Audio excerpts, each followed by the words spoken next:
plaisir d'être ici et d'être parmi vous pour dire quelques mots des élections européennes qui auront lieu le 26 mai prochain. D'abord, la première des choses, je crois, c'est de se dire que ces élections européennes sont des élections qui doivent être directement connectées à la colère sociale qui s'exprime partout dans le pays depuis maintenant plusieurs semaines. Parce que quand on fait le compte de tous les mauvais coups que le gouvernement a multipliés depuis le début du mois de septembre, entre le gel des APL, le gel des retraites, le gel des allocations familiales, l'augmentation du prix du tabac, l'augmentation du prix du carburant, l'augmentation du prix des mutuelles, le moins qu'on puisse dire, c'est que ça fait longtemps qu'on n'a pas eu un gouvernement qui tapait à ce point dans le portefeuille des familles modestes. Et on a aujourd'hui une colère qui monte chaque jour davantage, et qui montre que dans notre pays, il y a une grande majorité d'hommes et de femmes du monde du travail qui en ont ras-le-bol de ce gouvernement qui fait les poches à ces mêmes familles modestes qui ont de plus en plus de mal à boucler leur fin de mois. Nous étions ce matin avec Fabien Roussel, avec Alain Bocquet à Saint-Amand-les-Eaux, aux côtés des Gilets jaunes qui se mobilisent. Il y a une femme qui nous disait « Je suis mère de famille, j'ai un enfant et je n'arrive déjà plus à boucler mes fins de mois. » Cette réalité sociale-là, c'est la réalité dans laquelle vont s'inscrire les futures élections européennes.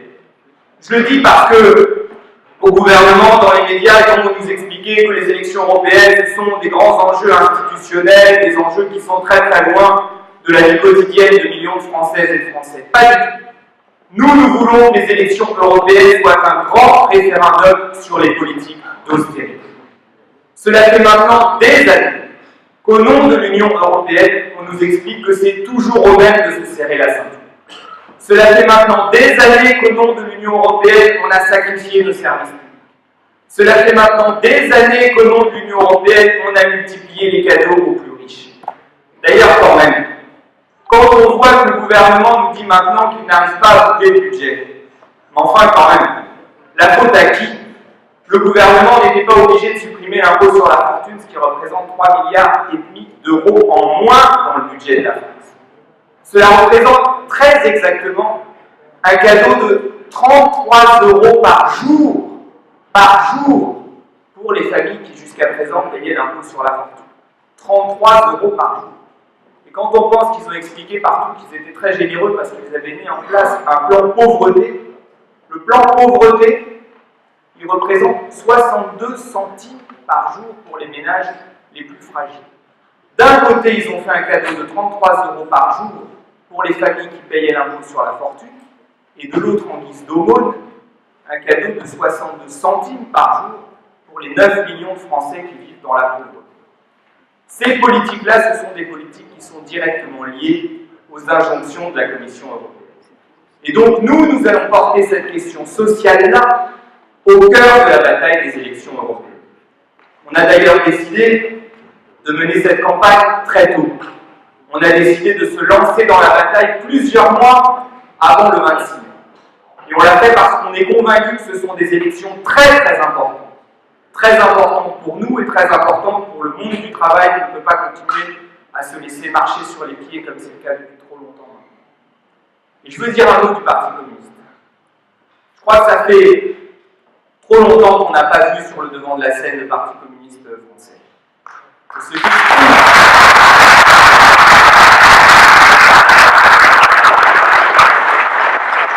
Ce qu'expriment les communistes, ce qu'ils ont exprimé encore très récemment, c'est leur envie que le Parti communiste reprenne toute sa place dans le paysage politique français. On a besoin du Parti communiste. Dans un pays qui est la 6e puissance économique du monde et qui compte 9 millions de pauvres, dont 3 millions d'enfants, on a besoin du Parti communiste. Dans un pays où on a autant de souffrance sociale, dans un pays où un ménage sur 5 n'arrive pas à manger correctement et à faire un repas équilibré, on a besoin du Parti communiste. Dans un pays qui n'a jamais produit autant de richesses et où on a autant de difficultés pour les ménages modestes, pour les ménages qui n'ont pas d'autre choix que de travailler pour vivre, on a besoin du Parti communiste. Et je crois que tous ensemble, on peut décider de faire en sorte que le Parti communiste soit de retour à l'occasion de notre congrès et à l'occasion des élections européennes qui seront les premières élections depuis notre congrès. Donc on joue beaucoup dans ces élections européennes. C'est une élection à un tour, c'est une élection proportionnelle, et je crois qu'il faut qu'on montre à la France et aux Français ce que le Parti communiste est capable de faire. En tout cas, quand je vois la force que nous représentons, quand je vois le parti que nous sommes, la générosité que nous avons, les milliers de militants que nous avons partout à travers le territoire, les 16 000 élus du Parti communiste français, je me dis qu'on peut faire de très belles et de très grandes choses. En tout cas, je compte sur chacune et chacun d'entre vous pour réussir un très très beau score à l'occasion des élections européennes le 26 mai prochain, et je suis persuadé que nous pourrons le faire. Je le dis d'autant plus que la liste que nous sommes en train de constituer sera une très belle liste, qui ne ressemblera à aucune autre liste présente à ces élections européennes. Parce que notre liste sera la liste du monde du travail.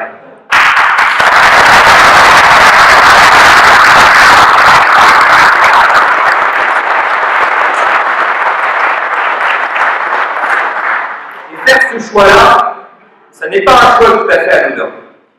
Quand on regarde le Parlement européen, quand on voit qu'au sein du Parlement européen, qui compte plus de 700 eurodéputés, il y a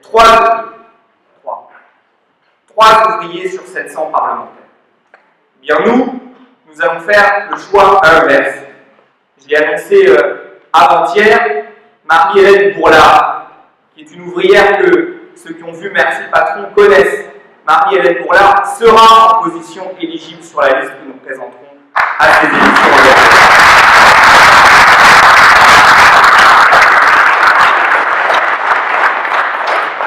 Et un camarade d'ici, Franck Saillot, qui est délégué syndical d'Arjoviggins, sera aussi...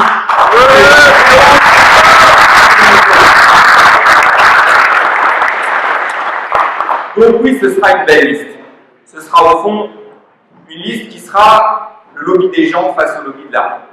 Aujourd'hui, l'Union européenne, c'est le lobby de l'argent.